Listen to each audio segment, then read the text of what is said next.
بسم اللہ الرحمن الرحیم۔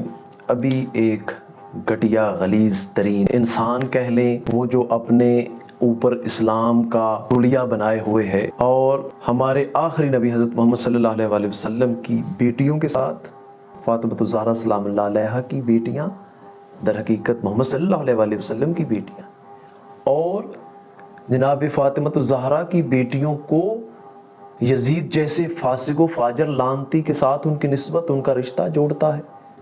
کوشش ہے کہ کسی طریقے سے قتل حسین سے یزید کا نام نکل جائے، لیکن یہ تو اللہ نے اسے قیامت تک کے لیے یزید کو لعنت بنایا ہے۔ پہلے آپ اس کی بات سنیں، پھر میں آپ کو بتاتا ہوں۔ اور آل علی جن کو شہید کر دیا گیا 10 محرم کو، انہی لوگوں نے شیعہ حضرات نے شہید کیا۔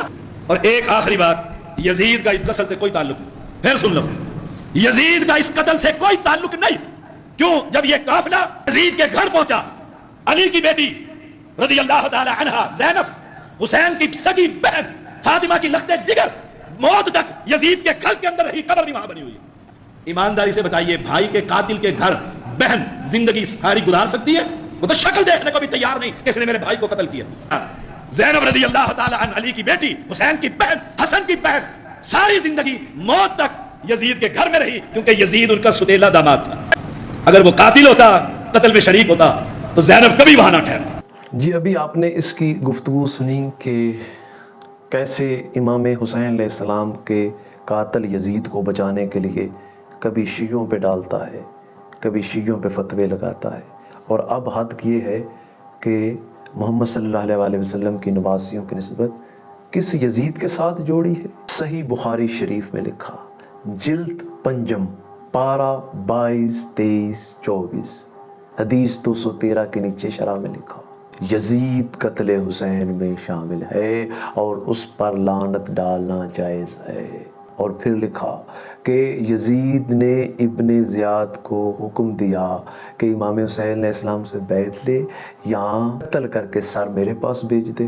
پھر جب قتل حسین کے بعد یزید کے پاس حسین علیہ السلام کا سر آیا تو یزید نے حسین علیہ السلام کے سر اقدس میں چھڑیاں ماری۔ تاریخ عاصم کوفی صفحہ نمبر 755 میں لکھا، یزید نے ولید کو خط لکھا کہ حسین ابن علی، عبداللہ ابن زبیر، عبداللہ ابن عمر، عبد الرحمن ابن ابو بکر سے بیعت لے، بیعت اگر ہو جائے تو ٹھیک ہے، ورنہ ان کو قتل کر کے سر میرے پاس بھیج دے۔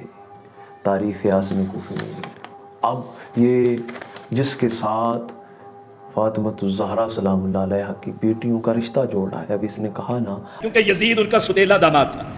تاریخ طبری صفحہ نمبر 306 اور 7 اور تاریخ ابن کثیر میں لکھا، یزید گانے بجانے کے آلات کا شوقین تھا، شراب نوشی، صبح صبح ہی شراب شروع کر دیتا، کتوں سے کھیلتا تھا، بچوں اور لونڈیوں سے صحبت کرتا تھا، اور پتہ نہیں کیا کیا اس کی غلاستیں ہیں جو ان کتب میں لکھی ہوئی ہیں اور عالم اسلام جانتے ہیں۔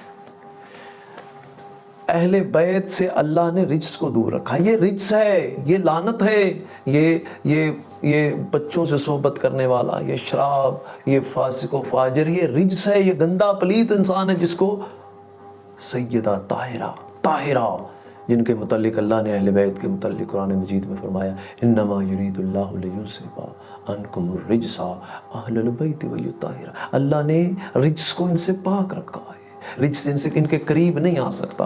اور جھوٹ موٹ جو بھی بولو گے، تاریخ تو ساری دنیا جانتی ہے، بی بی کو قید کیا گیا، اس لعین نے قید کیا اپنے دربار میں، دربار یزید میں شراب پیتا رہا، حسین کی بہن قید ہو کے اس کے دربار میں کھڑی رہی، یہ کتنی دیر تک شراب نوشی کرتا رہا، حسین کے سر اقدس پہ چھڑیاں مارتا رہا۔ دنیا نے دیکھا یہ ماتم گلیوں اور بازاروں میں جو شیعان حیدر کرار ماتم کرتے ہیں نا، یہ وہ جو تو چھپانا چاہتا ہے، یہ گھٹیا گفتگو کرتا ہے، 1400 سال سے تو گھٹیا گفتگو کر رہا ہے اس طرح کی، لیکن یہ ماتم، یہ گریا، یہ بازاروں میں، یہ اللہ تعالیٰ نے حسین علیہ السلام کے اس قاتل کے چہرے سے نقاب اتار کے دنیا والوں کو دکھایا جاتا ہے کہ یزید قاتل ہے۔ تیرے جیسے چند ایسے بکواس کرنے والے آتے ہیں، گھٹیا قسم کے افراد، جن کو دنیا والوں کو دکھا دیا جاتا ہے۔ اللہ تعالیٰ نے